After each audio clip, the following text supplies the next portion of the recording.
Baik, kita ke Mas Denny. Mas Denny, kalau kita lihat bahwa posisi RK ini kan 50,6% gitu ya. Kalau misalnya dibuat simulasi, RK ini pindah ke Jakarta untuk melawan Anies Baswedan, kemudian ada Deddy Mulyadi yang ada di urutan kedua dengan 25%-nya gitu. Nah, ini seperti apa?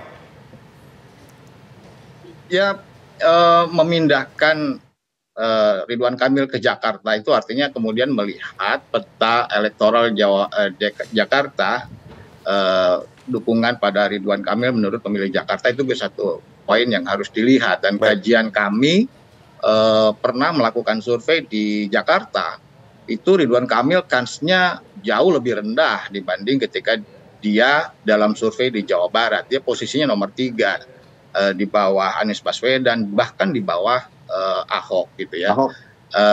Kemudian itu satu poin, Ridwan Kamil kalau maju ke Jakarta dia mungkin akan dalam tanda kutip berdarah-darah gitu ya. Lalu bagaimana seandainya Jawa Barat tanpa Ridwan Kamil? Maka di sana mungkin kalau kita lihat sekarang yang paling berpeluang ada Deddy Mulyadi. Cuma kalau kita lihat peta kekuatannya di dalam semi terbuka, simulasi semi terbuka adalah simulasi yang sangat inklusif gitu, siapapun bisa masuk namanya kalau dia punya dukungan yang sangat tinggi. Di sana kita melihat Deddy Mulyadi dengan 25% itu sebetulnya juga tidak terlalu meyakinkan untuk bisa semudah itu mereplace kekuatan elektoral dari Ridwan Kamil. Kita ingat di Jawa Barat ini adalah wilayah yang cukup volatile. Dalam pemilu ke pemilu biasanya partai yang menang bisa berubah dengan cepat, dan di sana ada kekuatan yang sangat besar dari partai yang namanya PKS. PKS di sini selalu mendapat dukungan yang signifikan dalam pemilu legislatif dan juga dalam pemilihan gubernur. Walaupun dalam pemilihan gubernur terakhir PKS mengalami kekalahan dari Ridwan Kamil, tapi kita juga masih ingat bagaimana dalam 1-2 bulan terakhir menjelang pilkada, PKS bisa menggerakkan mesin politiknya dengan sangat cepat sehingga elektabilitas dari calon PKS bisa menguat walaupun masih di bawah Ridwan Kamil. Jadi kans untuk Deddy Mulyadi kalaupun dia bertarung tanpa Ridwan Kamil juga belum pasti ya bisa dengan mudah memenangkan Jawa Barat. Kansnya ini belum tentu bisa melawan dominasi dari RK di Jawa Barat. Kita menuju Bang Hensat. Bang Hensat, kalau begitu, lantas pertanyaan saya adalah ini sebetulnya elektabilitas atau mesin partai yang bergerak? Karena kalau kita melihat komposisi kursi DPRD di Jawa Barat di tahun 2024, Gerindra itu kan nomor 1 dengan perolehan 20 kursi, kemudian disusul PKS dan juga Golkar. Sementara Ridwan Kamil ini adalah kader Partai Golkar. Jadi ini gimana? Ya, walaupun peserta partainya sama, tapi pertandingannya berbeda, Vita. Sehingga pada saat di pilkada nanti, perhitungan pertandingannya pun juga akan berbeda. Pilpres misalnya ya, Gerindra menang kursi pileg di Jawa Barat, itu kan ada faktor Prabowo, ada faktor Jokowi juga, gitu. Sementara pada saat pilkada nanti memang ya ada faktor Prabowo, tapi kan yang bertanding bukan Prabowo. Gitu.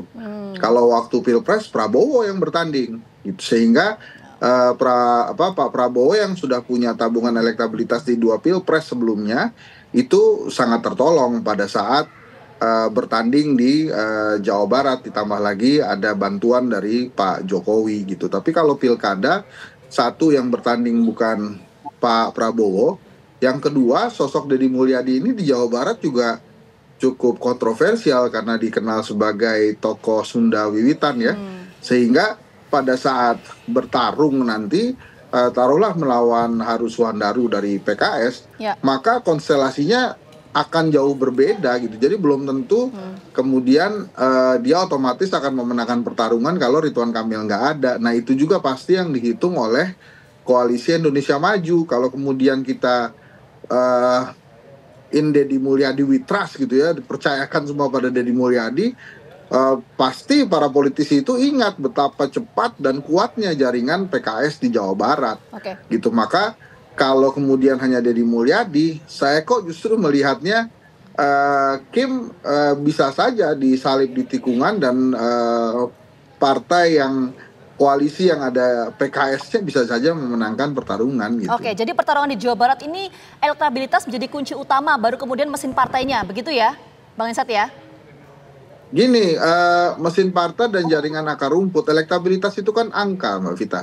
Oke. Nah, angka itu baru bisa dicapai bila jaringan akar rumputnya bergerak, kemudian bila jaringan motor politiknya juga bergerak. Tanpa itu hanya mengandalkan popularitas saja. Nah, popularitas memang sangat pribadi gitu, kira-kira. Baik, lalu sebetulnya Bang Hensat, apa yang harus dilakukan oleh Kim? Apakah menaruh RK ini di Jakarta untuk menandingi popularitas dari Anies Baswedan atau tetap di Jawa Barat? Karena memang secara angka sudah luar biasa gitu.